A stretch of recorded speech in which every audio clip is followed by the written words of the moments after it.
Jonathan Liebenau, London School of Economics. Abbiamo avuto il piacere di avere Jonathan Liebenau ospite al workshop Beyond Dubai che si è tenuto la settimana scorsa qui a Roma presso il Ministero degli Affari Esteri.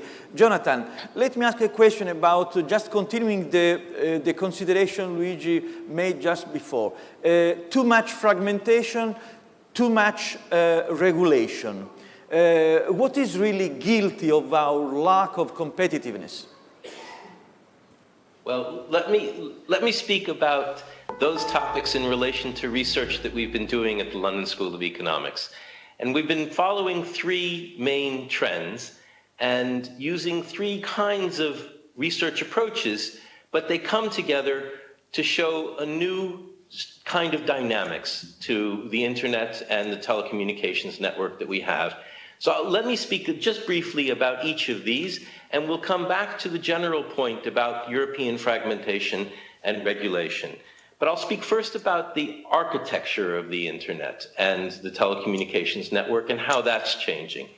A bit about regulation, and then about new business structures and new business practices over the internet. The common way of thinking about the telecommunications and internet structure is a layered model. The layered model has a bottom which consists of the physical architecture, the conduits and cables, the switching, and higher up the services and content characteristics of the internet. But some interesting things have been happening with the way people think about this layered model. One way to think of it is, instead of having it as a vertical hierarchy, to just turn it 90 degrees and think about what it looks like when it's no longer a hierarchy but a set of columns that describe different kinds of practices on the internet. It makes you think very differently about the way in which the relationship among different kinds of practices would be operated. But also think about how the internet companies work these days. They don't contain themselves to activities at a single layer. They work across layers and they build modules, clumps of activity, interconnected, cross-subsidized, and often shaped in a way that can maximize opportunities that go across borders, that shift between areas that are highly regulated and those that are less regulated.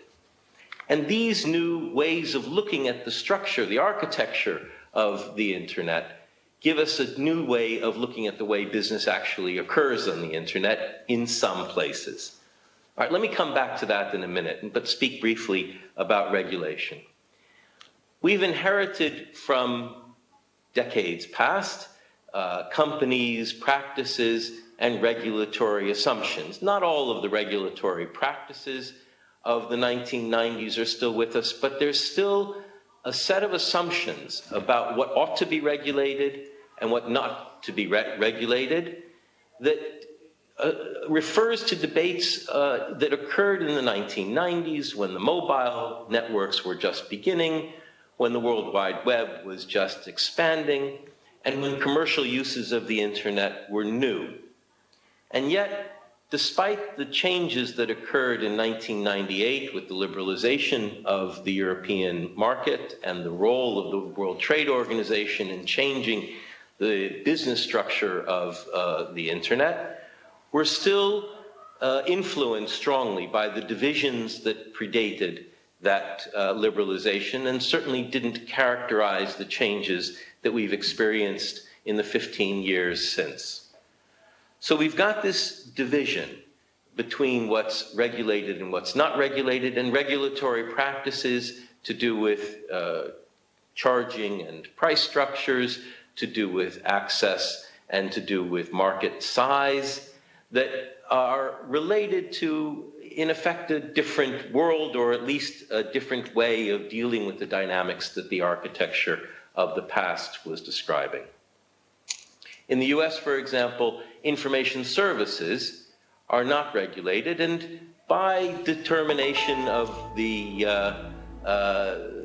debates within the Federal Communications Commission and the role of the industry there, broadband became an information service. And so we have a division that's quite distinct in the United States from that in Europe. So regulation is a second piece of this puzzle which we need to be able to analyze in new ways. The third is the way in which business strategies occur. Clearly, there are many new business strategies, new ways of working on the networks that have been changing. Well, they've been changing for the past 30, 40 years, but we see very distinct changes over the past 10 years. These new strategies have been judged to maximize the regulatory effects, sometimes seeking regulation which benefits certain kinds of participants, sometimes diverting activities so that they maximize unregulated elements of the business world. There's new kinds of strategies to arbitrage pricing. There's new strategies to emphasize the advantages of technical characteristics such as quality of service. What kinds of qualities of service demands certain kinds of delivery of content require. There are new kinds of strategies to cross-subsidize services within firms and across companion firms, and new ways to leverage international advantage. New strategies to focus innovation, and new strategies to take advantage of the modular architecture I was describing before. But these all require risks, imagination, and some of these new strategies require new kinds of scale or new ways of working across the divisions that we conceive of as describing the model of the internet. And they certainly require new kinds of inter-firm relations. So I've described how the changes in architecture relate to problems of the regulators understanding and keeping up with and being able to create the business environment that is conducive to these new technologies. But I've also described how the responsibilities of the companies now look like they have to shift in order to take advantage of the modularities and new kinds of strategic challenges that come from international businesses. The European situation is uniquely disadvantaged, quite distinct from the way in which the structure of the industry looks in Asia, the United States, and elsewhere. The prospects of the single digital market could be a major change in the way in which Europe relates to the new architecture, adjusts its regulatory practices and the boundaries between what's regulated and what's not, and prepares the ground for new kinds of strategies. So we will see in the next 2 to 3 years a big shakeout of the relationships among the companies in Europe, relationships that may create many new kinds of alliances, mergers and acquisitions, the encroachment of new kinds of capital looking for different kinds of activities to participate in Europe. And it's incumbent on the strategists, both within the industry and those who look after industrial policy at the national and European Union level, to be able to cope with these new kinds of challenges that the single digital market will create and that they must create in order to ensure that the industry remains at least minimally healthy, and we would hope continues to become a major source of employment, innovation, and wealth creation in Europe. Thank you. Jonathan. Grazie a Jonathan Liebenau.